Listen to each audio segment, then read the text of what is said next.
Tony Magic Man and the Black Bombers. Like rats, they crawled up from the sewers. Such cliched similes referred to Catholics moving to slightly better areas. No doubt it was used around the world by those opposed to change to describe other creeds, colours and nationalities that were succeeding in getting themselves a better social and economic deal. In Belfast it was used to describe Catholics. They crawled past the gasworks in Donegal Pass, they crossed the River Lagan and settled into a few streets at the back of the Ormeau Bakery. Their families were larger than the Protestant families already living in the area. They bred like rabbits.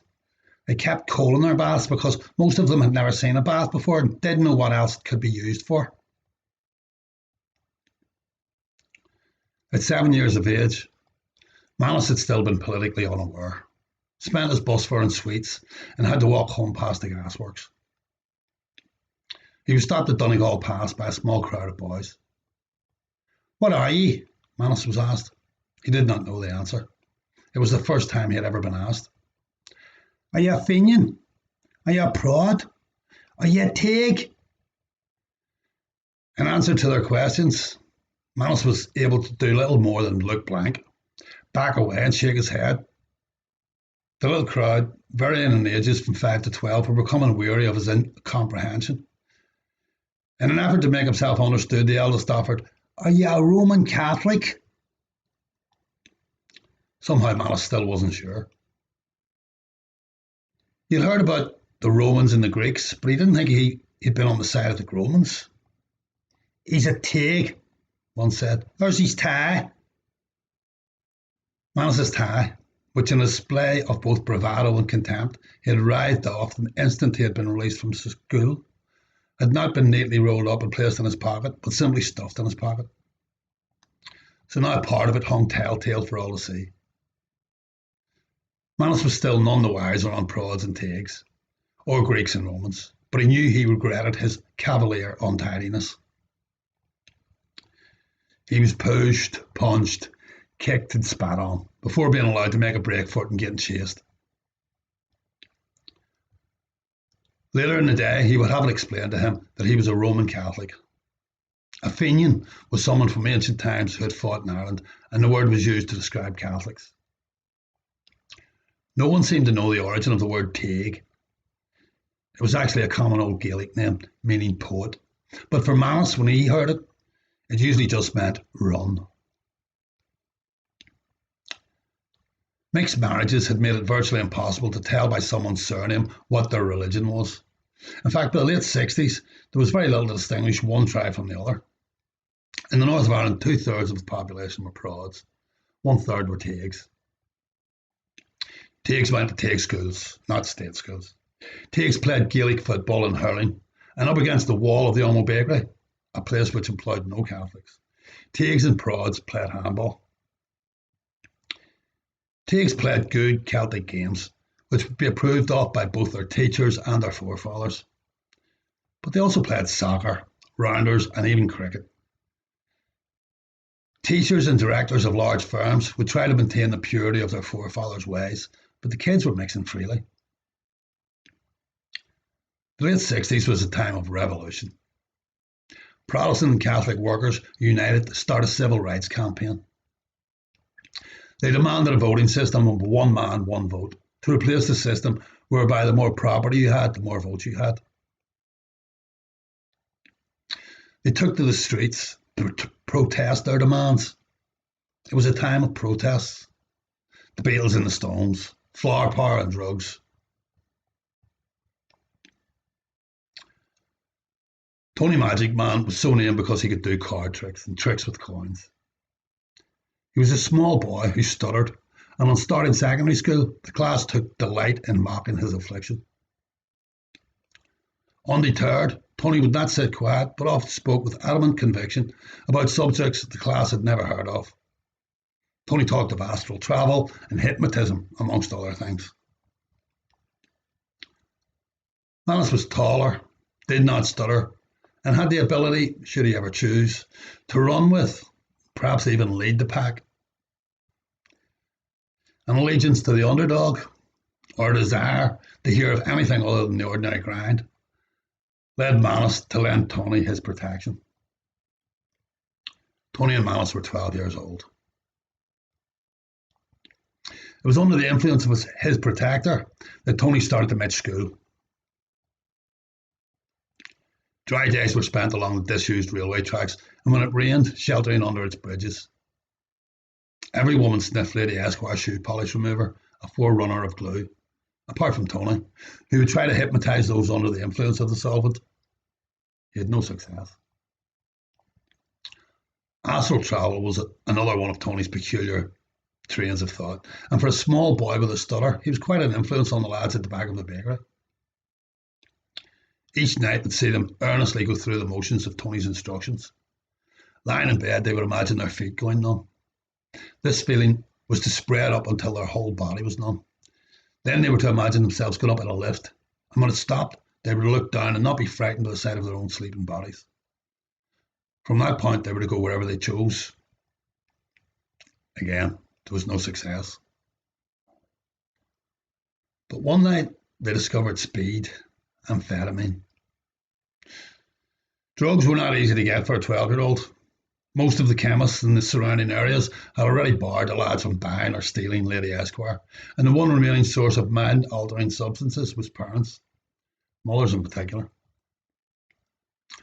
Belfast in the 60s was as filled with neurotic housewives as most European cities. Husbands tended to stick to traditional methods of relaxation, such as Guinness and whiskey and beating their wives. But mothers prescribed pills like sweeties, mother's little helpers. Ruthie had a biscuit tin on top of the kitchen shelves, just filled with the little darlings, until Manus got his hand on them. He got 50 pure black capsules, some mixture of amphetamine and something else. Black bombers, they were called on the street. Paddy Keenan at 9, Paul McCann at 10, and Manus at 12. The recommended dose for an adult was 1. Manus's mother was stricter than most mothers. She ruled by an iron fist of emotional blackmail, backed up with a coat hanger. She was a poor widow who received nothing but kicks in the teeth from her ungrateful brats, whom she slaved her life away for. So Manus did not like to stay out later than 9 o'clock deadline. It was explained that taking so much speed and then going to bed was not the done thing. He wouldn't be able to sleep for a start, but unwilling to incur the wrath or even the notice of his hard-done-to mother, he had a lift on the back of Jerry Donnelly's motorbike, so he would arrive home almost on time. Jerry was underage and the bike totally illegal, so he travelled by the back entries. The bins and back doors seemed to shoot past quicker than they should, and Manus thought, is that why it's called speed? At 12 years of age, Manus was still sharing a bed with his 10-year-old sister. She, however, got up and went into the older girl's bedroom when her brother tried explaining that the wallpaper was coming alive.